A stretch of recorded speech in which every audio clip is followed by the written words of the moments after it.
20 রমজান আসরের সময় আমরা ইনশাআল্লাহ বসে যাব। আসরের সময় 20 রমজান আসরের সময় সূর্য অস্তমিতের আগে মঙ্গলবার ইনশাআল্লাহ ইতিকাফে বসে যাব। এখন ইতিকাফ কেন করব? ইতিকাফ কেন করব? এটা হলো প্রশ্ন। এক নাম্বার হলো ইতিকাফকারীকে আল্লাহ রাব্বুল আলামিন বলেছেন ইতিকাফকারী কাআন্নাহুল মালায়েকা, যারা ইতিকাফে বসবে তারা সরাসরি ফেরেশতার মতো। বলেন না সুবহানাল্লাহ। এক নাম্বার, যারা ইতিকাফে বসবে সরাসরি ফেরেশতার মতো। নাম্বার 2, কোন ব্যক্তি যদি ইতিকাফে বসে তাহলে তার থেকে একদিন ইতিকাফ করার পর একদিন যদি ইতিকাফ করে রোজার সহকারে হক আদায় করে, তাহলে তার থেকে 3 খন্দক জাহান্নাম দূরে সরে যায়। কয় খন্দক? 3 খন্দক। সুবহানাল্লাহ বলেন না কেন? অর্থ বলেন না, অর্থ বুঝতে হবে। 3 খন্দক কাকে বলা হয়? 1 খন্দক সমপরিমাণ। আল্লাহর হাবিব বলেছেন যে জমিন থেকে আসমান পর্যন্ত যতটুকু দূরত্ব, এতটুকু দূরত্ব 1 খন্দক সমপরিমাণ।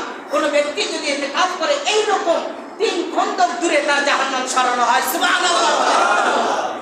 3 নাম্বার, কোন ব্যক্তি যদি ইতিকাফে বসে আল্লাহ রাব্বুল আলামিন তাকে হজ এবং উমরার সওয়াব দান করবেন। সুবহানাল্লাহ বলেন। 4 নাম্বার, কোন ব্যক্তি যদি ইতিকাফে বসে তাহলে আল্লাহর রাসূল বলেন যে শবে কদর তালাশ করার জন্য প্রধান হাতিয়ার আর প্রধান একটি মাধ্যম হলো ইতিকাফ। শবে কদর তালাশ করার জন্য শেষের দশকে রাসূল সাল্লাল্লাহু আলাইহি ওয়াসাল্লাম বলেছেন বিশেষ করে শবে কদর তালাশ করার জন্য। তাহলে শেষের দশকে আমরা 20 রমজানে যদি বসি তাহলে শেষের দশকে বেজর রাত্রিতে আমরা শবে কদর তালাশ করব। শবে কদরটা কেমন? আল্লাহর হাবিব বলেন এবং পবিত্র কোরআনে সরাসরি আল্লাহ রাব্বুল আলামিন বলেন যে শবে কদর হলো 1000 মাসের তুলনায় কোটি গুণে উত্তম হলো এই শবে কদরের রাত্রি। বলেন সুবহানাল্লাহ।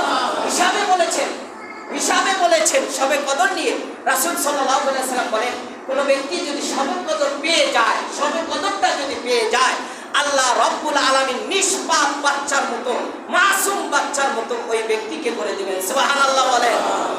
যে ব্যক্তি ইতিকাফ করবে শেষের দিন 29 তারিখ অথবা 30 তারিখ রমজান যখন ইতিকাফ থেকে বের হবে, আল্লাহর হাবিব বলেন তার যত গুনাহ রয়েছে সমস্ত গুনাহ খাতা আল্লাহ রাব্বুল আলামিন তাকে মাফ করে নিষ্পাপ বাচ্চার মতো বের করবেন। বলেন সুবহানাল্লাহ।